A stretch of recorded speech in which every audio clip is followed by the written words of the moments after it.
10 तक गिनूंगा। राम लिखते ही, पढ़ते ही, सुनते ही, देखते ही या दिखते ही मन में जो पहला विचार आता है उसे बांध कर रखिए। पूछूंगा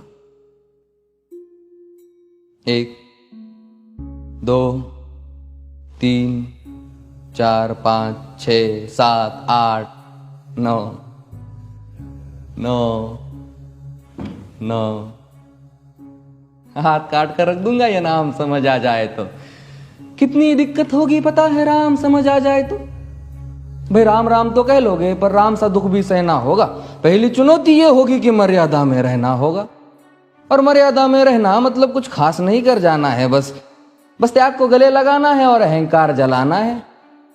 अब अपने राम लला के खातिर इतना ना कर पाओगे और शबरी का जूठा खाओगे तो पुरुषोत्तम कहलाओगे।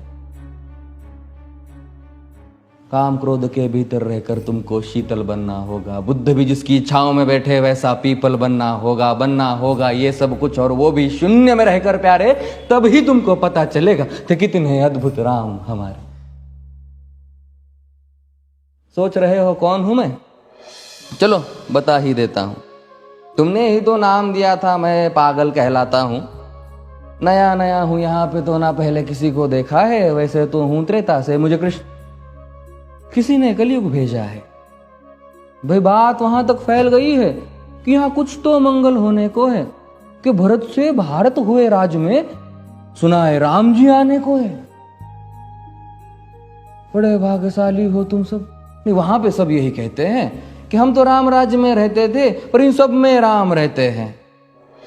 यानी तुम सब में राम का अंश छुपा है। नहीं मतलब वो तुम में आते हैं रहने। सच है या फिर गलत खबर? अगर सच्ची है तो क्या कहने। तो सबको राम पता ही होगा, घर के बड़ों ने बताया होगा।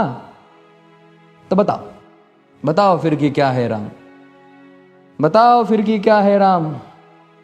बताओ। अरे पता है तुमको क्या है राम? या बस हाथ धनुष तरकश में बांध, या वन में जिन्होंने किया गुजारा, या फिर कैसे रावण मारा लक्ष्मण जिनको कहते भैया, जिनकी पत्नी सीता मैया। फिर ये तो हो गई वही कहानी, एक था राजा एक थी रानी। क्या सच में तुमको राम पता है या वो भी आकर हम बताए?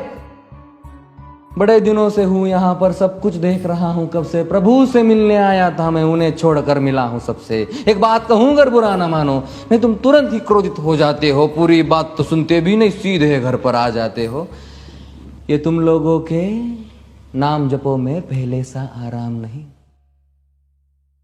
ये तुम लोगों के नाम जपो में पहले सा आराम नहीं। इस जबरदस्ती के जय श्री राम में सब कुछ है, बस राम नहीं। ये राजनीति का दाया बाया जितना मर्जी खेलो तुम। दाया बाया, अरे दाया बाया ये तुम्हारी वर्तमान प्रादेशिक भाषा में क्या कहते हो उसे? हाँ वो लेफ्ट एंड राइट। ये राजनीति का दाया बाया जितना मर्जी खेलो तुम चेतावनी को, लेकिन मेरी अपने जहन में डालो तुम। निजी स्वार्थ के खातिर अगर कोई राम नाम को गाता हो तो खबरदार अगर जुर्रत की और मेरे राम को बांटा तो। भारत भू का कवि हूं मैं, तभी निडर हो कहता हूं राम है मेरी हर रचना में। मैं बजरंग में रहता हूं, भारत की नींव है कविताएं और सत्य हमारी बातों में। तभी कलम हमारी तीखी और साहित्य हमारे हाथों में। तो सोच समझ कर राम कहो तुम। ये बस आतिश का नारा नहीं, जब तक राम हृदय में नहीं तुमने राम पुकारा नहीं। राम कृष्ण की प्रतिभा पर पहले भी खड़े सवाल हुए। ये लंका और ये कुरुक्षेत्र यूं ही नहीं थे लाल हुए। अरे प्रसन्न हंसना भी है और पल पल रोना भी है राम। सब कुछ पाना भी है और सब पाकर खोना भी है राम। ब्रह्मा जी के कुल से होकर जो जंगल में सोए हो, जो अपनी जीत का हर्ष छोड़ रावण की मौत पे रोए हो। शिव जी जिनकी सेवा खातिर मारुत रूप में आ जाए। शेष नाग खुद लक्ष्मण बनकर जिनके रक्षक हो जाए। और तुम लोभ क्रोध अहंकार छल कपट सीने से लगा कर सो जाओगे तो कैसे भक्त बनोगे उनके, कैसे राम समझ पाओगे?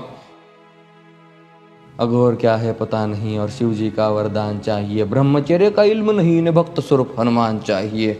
भगवा क्या है पता, लहराना सबको होता है पर भगवा क्या है वो जाने जो भगवा ओढ़ के सोता है। राम से मिलना, राम से मिलना, राम से मिलना है ना तुमको, निश्चित मंदिर जाना होगा पर उससे पहले भीतर जा संग अपने राम को लाना होगा। जय सिया राम। और हाँ, अवधपुरी का उत्सव है, कोई कसर नहीं, सब खूब मनाना। मेरे प्रभु है आने वाले, रथ को उनके खूब सजाना। वो द्वापर में कोई राह तक है, मुझे उनको लेने जाना है। चलिए तो फिर मिलते हैं, हमें भी अयोध्या आना है। जय सिया राम। फिर से